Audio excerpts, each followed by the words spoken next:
बिस्मिल्लाहिर्रहमानिर्रहीम। अस्सलाम वालेकुम नाज़रीन, मैं हूं आपका मेज़बान मियां फ़राज हुसैन। नाज़रीन, आज हमारे साथ मौजूद हैं पाकिस्तान तहरीक लब्बैक के अमीर हाफ़िज़ साद हुसैन रिज़वी साहब। नाज़रीन, इलेक्शन का दंगल बच चुका है, तमाम सियासी जो जमातें हैं वो अपना अपना ज़ोर लगा रही हैं। तो इस मुतल्लिक़ हम जो सियासी सूरत हाल है इस वक्त जो करंट सिचुएशन चल रही है उस हवाले से हम बात करेंगे हाफ़िज़ साहब से। अस्सलाम वालेकुम जी। वालेकुम सलाम। बहुत शुक्रिया, आपने अपना कीमती वक्त हमें दिया। बहुत खुशी है आप तशरीफ़ लाए। Thank you sir. आपकी तहरीक का जो मिशन है, आपकी तहरीक का जो मंशूर है वो तो सब जानते हैं, आप जानते हैं, मैं भी जानता हूँ, आवाम भी जानती है। लेकिन मैं आज बात करना चाहूँगा जो हमारी मौजूदा सियासी सूरत हाल में जो कशीदगियाँ चल रही हैं, जो मामला चल रहे हैं। सबसे पहले मैं आपसे बात करना चाहूँगा कि हमारे जो निगरान वज़ीर-ए-आज़म साहब हैं, उन्होंने ये एक बयान दिया कि ये जो फ़लस्तीन में जंग हो रही है, जुल्म व बरबरियत हो रही है, उसका सिर्फ हल ये है कि 2 स्टेट सोल्यूशन। तो मैं ये जानना चाहूँगा कि ये ऐसे बयान क्यों दिए जाते हैं और टू स्टेट सोल्यूशन आखिर है क्या, ये भी मैं आपसे जानना चाहूँगा। आपका मौक़िफ़ मैं भी जानना चाहूँगा और अवाम भी आपका मौक़िफ़ जानना चाहूँगा। बिस्मिल्लाहिर्रहमानिर्रहीम। पाकिस्तान का रियासती मौक़िफ़ और पाकिस्तान का कौमी मौक़िफ़, ये 2 स्टेट सोल्यूशन नहीं है। 2 स्टेट सोल्यूशन का मतलब ये है कि इसराइल को तस्लीम किया जाए जी, ठीक है जी। और ये फ़लस्तीन का मसला 2 स्टेट सोल्यूशन नहीं है। फ़लस्तीन सारे का सारा, जहाँ इसराइल आबाद है वो भी फ़लस्तीन का हिस्सा है जी, ये सारे का सारा फ़लस्तीन है, बिल्कुल ठीक है जी। ताकि इंतज़ामी एतबार से और रियासती एतबार से उसको फ़लस्तीन के अंडर किया जाए, ये सोल्यूशन है उसका जी, ठीक है। ये तो नाजायज़ और काबिज़ लोग हैं ना। दूसरी बात यह है कि हमारे यहाँ क्यों बोला जाता है, तो हमारे यहाँ कोई भी लफ्ज़ बोला जाए, ये आप सारी ज़िंदगी में याद रखिएगा, उनके पीछे या तो डॉलर्स, या तो किसी की ज़ाती वहाँ पर नेशनलिटीज़, या ज़ाती अपार्टमेंट्स, या ज़ाती जनाब इन्वेस्टमेंट्स वो बोल रही होंगी। बाकी उसमें और कोई पाकिस्तानी और दूसरा मौक़िफ़ नहीं होगा। तो हमारे ये जो लोग हैं ये चंद वक्त के लिए लाए जाते हैं और आपको पता है ये आए भी किस दरवाजे से है और ये जाएँ कि किधर ये भी नहीं मालूम रहेगा लेकिन वो वक्ती मफाद के लिए कौमी और मिली मसाइल को इतना शदीद नुकसान पहुँचाते हैं कि उनको ये पता नहीं कि इनके 2 लफ्ज़ों का ये कितना सख्त और कितना बड़ा खुमियाजा भुगतना पड़ेगा पाकिस्तान को। बिल्कुल नहीं। अगर आपको, आपकी पार्टी पर या आपको कभी प्रेशराइज किया गया है कि 2 स्टेट सोल्यूशन पर आप कोई बात ना करें या फिर इसको एक्सेप्ट करें? नहीं, हमारे ऊपर तो कभी ऐसी कोई बात नहीं आई, लेकिन मेरे तक ये खबरें पहुंची हैं कि दुनिया में शायद कुछ ममालिक ऐसे हैं जिनमें अब पाकिस्तान भी शामिल हो गया है, जो फ़लस्तीन के हकूक़ में निकलने वाली रैलियाँ थी उन पर शेलिंग या उनको रोकने की कोशिश की गई। बहरहाल हमारे साथ ऐसा नहीं हुआ। आपके साथ ऐसा नहीं हुआ? ठीक है। अगर बाकायदा तौर पर इलेक्शन कमीशन की जानब से भी 8 फरवरी 2024 को इलेक्शन का जो है वो ऐलान कर दिया गया है, जो कि तासर अब ये दिया जा रहा है, सीनियर जो सहाफ़ी हैं या फिर कुछ सियासतदान हैं, तासर ये दे रहे हैं कि इलेक्शन जो है वो 8 फरवरी को नहीं होंगे। 8 फरवरी को अगर तो इलेक्शन नहीं होते तो आपका क्या रद्द-ए-अमल, क्या होना चाहिए इलेक्शन? या बिल्कुल होने चाहिए। क्यों नहीं होने चाहिए? इलेक्शन बिल्कुल होने चाहिए और इलेक्शन पाकिस्तान के आइन का वो जो है उसका जितनी भी इलेक्शन 90 रोज़ के अंदर हमारी ये मुतालबा भी है और इंशाल्लाह इसके ऊपर हम हमारी बातचीत भी चल रही है कि अगर ये इलेक्शन डिले करते हैं तो फिर हमारा रद्द-ए-अमल क्या आना चाहिए। क्या रद्द-ए-अमल होगा आपका? वो इंशाल्लाह मुशावरत के बाद आपके पास, अगर डिले होंगे तो फिर रद्द-ए-अमल का। आप समझते हैं कि ये जो इलेक्शन अगर मुलतवी करेंगे तो ये पाकिस्तान के जो अवाम है उसके हकूक़ पर डाका होगा? जी, जो अभी तक मुलतवी किए हैं वो भी डाका ही डल रहा है। हाफ़िज़ साहब, मैं एक बहुत अहम सवाल करना चाहता हूँ। इमरान खान साहब की हुकूमत पर आप पर बहुत क्रैकडाउन किया गया, तहरीक पर बहुत क्रैकडाउन किया गया, लाठियाँ बरसाई गई, शेलिंग की गई और आपको भी गिरफ्तार किया गया, गोलियाँ भी, आपको भी गिरफ्तार किया गया। आज जो मौजूदा सूरत हाल है, इमरान खान साहब की हुकूमत पर, जमात पर, उनकी जो पार्टी है उन पर भी क्रैकडाउन किया जा रहा है। क्या आप समझते हैं कि ऐसा होना चाहिए? देखिए, एक है मुकाफ़ात अमल जी, वो जो उन्होंने की बोया था वो काटना ज़रूर है। अगर मुझसे ये पूछेंगे कि होना चाहिए तो मैं ये कहूँगा जो कुछ 9 मई को हुआ वो भी नहीं होना चाहिए और जो उसके बाद हो रहा है वो भी गलत हो रहा है।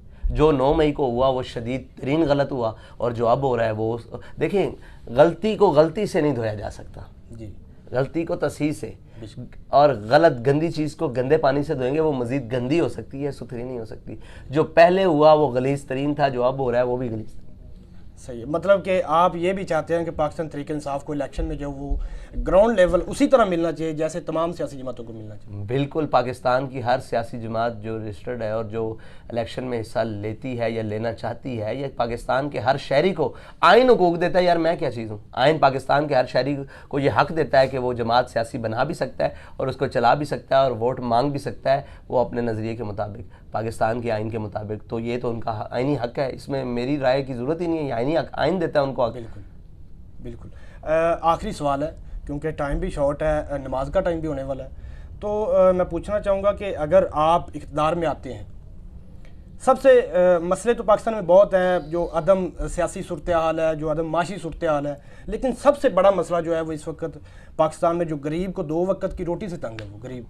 आपके पास ऐसी क्या स्ट्रेटजी होगी, क्या ऐसी पॉलिसी होगी जिसके तहत आप ये जो अदम सूरत हाल पैदा हो चुकी इसको आप कैसे सॉल्व करेंगे? बड़ा कमाल सवाल है, इसका जवाब मैं सुबह भी सोच रहा था कि यार कितना मुश्किल काम है। देख लें दो आज मैंने आपसे सवाल जी मैं मुझे जवाब का वक्त दे। कितना मुश्किल काम है बंदों को 2 वक्त रोटी देना। यानी कि Pakistani Punjab text book board के पास इस्लामियात की किताब छापने के लिए पैसे नहीं है, लेकिन उन्होंने लाहौर के अंडर पासिस के लिए 8.5 अरब रुपए का बिल पास कर दिया। ठीक है जी, पाकिस्तान के छाबी बान और जनाब रेडी बान को रोटी नहीं मिल रही, लेकिन उन्होंने टाइलें लगाने के लिए 10-10 अरब रुपए के प्रोजेक्ट खोल दिए। तो भाई ये कौन सा तरीका है? रोटी तो मुश्किल है ही नहीं पाकिस्तानी के लिए। पाकिस्तान की सरजमीन आज भी इतनी जरखेज़ है कि पाकिस्तान की ज़मीन से पाकिस्तान का हर पाकिस्तानी को 2 वक्त की आराम से रोटी मुयसर हो सकती है। लेकिन अगर आपको आराम से रोटी दे दी गई तो आप अगला मुतालबा भी करेंगे, लिहाजा आपको 76 सालों से रोटी में फंसा के रखा हुआ है। पाकिस्तान की रियासती वसाइल और पाकिस्तान के अपने ख़ुदकार वसाइल और जो कुछ इसके अंदर है वो पाकिस्तानी को हर एक को 2 वक्त की बाइज़्ज़त रोटी दे सकती है। लेकिन बैनुल अक़वामी मुदाखलत वो सिर्फ वो नहीं है जो कहते हैं साइफ़र खाली नहीं है। IMF भी तो बैरूनी मुदाखलत है, आलमी बैंक भी तो बैरूनी मुदाखलत है, FATF भी तो बैरूनी मुदाखलत है। ये सारी मुदाखलतें ख़त्म होंगी तो हमारा कुछ बनेगा। और जनाब जो स्मगलिंग है चीज़ों की, उनके ऊपर जो बड़े बड़े मगरमच्छ बैठे हुए हैं उनको रोकना। पाकिस्तान के अंदर रोटी मसला नहीं है, पाकिस्तान के अंदर निज़ाम मसला है। निज़ाम दुरुस्त रोटी दे सकता है। अगर आप कहें इस निज़ाम के साथ और इस जुल्म के साथ, तो ये जो बाकी है ये भी छिन जाए, 1 वक्त की भी छिन जाएगी। और अभी भी ज़िल्लत से रोटी मुयसर है, इज़्ज़त से तो मुयसर नहीं है। देखें, हर शहरी का हुकूक है, दुनिया की कोई भी रियासत है उसका हर शहरी का हुकूक है कि उसके लिए 2 वक्त का खाना और उसके सर के ऊपर कोई साइबान, ये हर शहरी का बुनियादी हक है। और ये निज़ाम हर शहरी का बुनियादी हक सलब करता है और ये उनसे सलब करके सिर्फ चंद मखसूस अफराद तक तकसीम करता है। ठीक है, ये निज़ाम।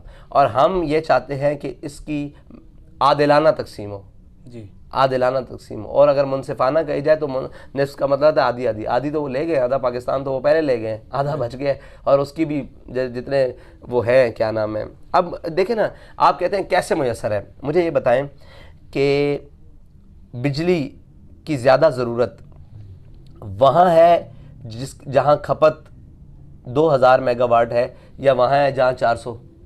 जहाँ 400 सारी बात, जहाँ 2000 2000 जिस जगह आबादी 10 लाख है और जिस जगह आबादी 20,000 है और वहाँ की सड़कें बिल्कुल साफ़ हैं, 10 लाख वाली ख़राब है और उसका सारा जो रेवेन्यू उठाकर वहाँ लगाया जा रहा है।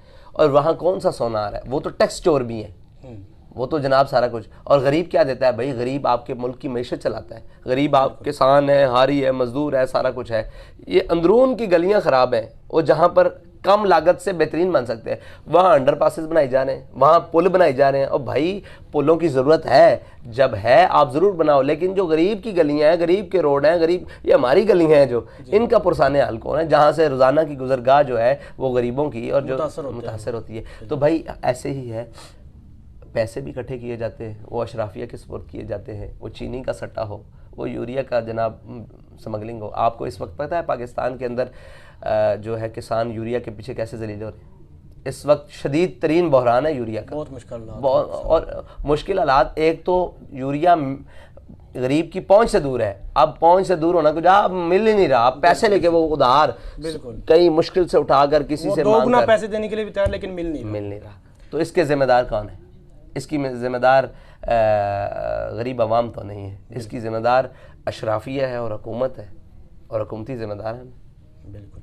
और आखिर में जैसे बाबा खादम हसन रिजवी साहब अल्लाह पाक उनके दर्जात बुलंद फरमाए, जैसे वो अपनी आवाम को एक शेर डेडिकेट करते थे, उसी तरह आप भी कोई इलामा इकबाल साहब का एक शेर जो अपनी आवाम के लिए आप डेडिकेट करना चाहें? वो अलामा का वही है, दयार इश्क में अपना मकाम पैदा कर, नया ज़माना नए सुबह शाम पैदा कर, उठाना शीशा गराने अफरंग की मोहताजी, सिफाल हिंद से मीना व जाम पैदा कर।